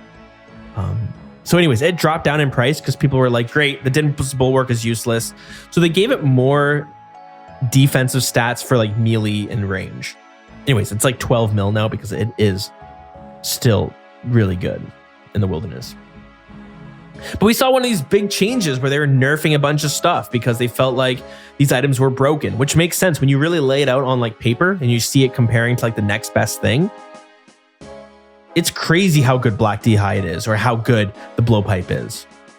It's crazy. And they did this for a lot of stuff. We talked about this a long time ago. Me and Deegan would get into this debate because it was always weird that you would have an item that was like when you looked at like having 75 attack, every item fell in there. So you'd have things like the Elder Maul, which was like not that great. You'd have the Scythe. You'd have every item fell in the 75 attack level requirement because Jagex felt like if we made it 80 or 85 or 90, people would be like, whoa, whoa, whoa, whoa, whoa. I didn't realize it was that good. So as a way to pass items in the game, Jagex would hide it by saying, well, you need 75 attack to use the Scythe. So people go, oh, so it can't be that good because, I mean, the Tentacle Whip is 75 attack, so they're probably on the same level. But they weren't. So Jagex went and refixed all of those. That's a good thing, I think. All of this tune-ups and this integrity change, these nerfs and balance changes, I think were well needed. We don't get them that much in this game. So sometimes things are released and they just sit in a very broken state. So for them to go back and fix it, really, to me, it's a big positive. With this 2021, the content drought, not a whole lot was happening. And then 2022 comes. The final year. And ladies and gentlemen, 2022, I feel, is a new beginning. Things were starting to look better for us in the game in 2022. We got Nex, this new God Wars boss. People don't really like Nex today, but still, it was a new boss. We didn't get a new boss in 2021. 2022, we got Nex. We got Guardians of the Rift, one of the most fun activities to ever come into the game. And it's in rune crafting of all things, something that everybody hated to do. Huge. Leagues 3 came out. The Shattered Relics. In this one, instead of unlocking new areas, you can unlock like different relics and these different perks, and you customize your build to make you as strong as possible. It was pretty cool. It's a pretty fun time, and they really hyped it up. They even had a soundtrack to go along with it. Now, those aren't that big of updates in the grand scheme of things, but we did get our next raid. The last time we got a raid was in 2018. 4 years later, we get the Tombs of Amasket. One of my favorite raids in the game. It is so well done. The design of it is awesome. There are mixed feelings from endgame players because they feel like it's too easy, or that the difficulty is too focused on how hard the monsters hit and how much health they have, and less on other things, I guess. I'm not going to go into it because I'm going to get... But it's a great raid. The music is awesome. The design is phenomenal. I love it. One of my favorite raids. And it is so easy to get a group together because almost anyone can do it. Chambers of Zarek is a tough raid. You could teach it easily, but people are going to die. And that's fine. You might feel bad for new players, though. Theater of Blood, you got to be kind of good because if you die, that's a DPS loss for our team, and we're probably going to lose. Tombs of Amasket, doesn't matter. We'll carry you. We can customize the difficulty. We can buff different bosses. It doesn't matter if you suck at it. We'll make it easy enough so that we can get through it. What a great piece of content. I friggin' love it. Then we got the PvP arena, which was failed. We won't go into it. We got quest speedrunning, which was okay, I guess. And then we got Fresh Start Worlds. You start seeing that Jagex is... It's almost like they're taking the profitable parts of Deadman mode and trying to bring it into the game some more. What if we gave different play modes where players had to bond up new accounts, or just different play like quest speedrunning? That's I guess that's separate. That's a separate thing. The Fresh Start Worlds was kind of a cash grab, and I don't know. But things were starting to look up at this point. Still, 2022 was still not a great year, but it definitely seemed like things were getting back on track. We were going back. Is this going to be the start of a new golden era? Maybe. Or it could be the start of not the dark ages again. Hard to say.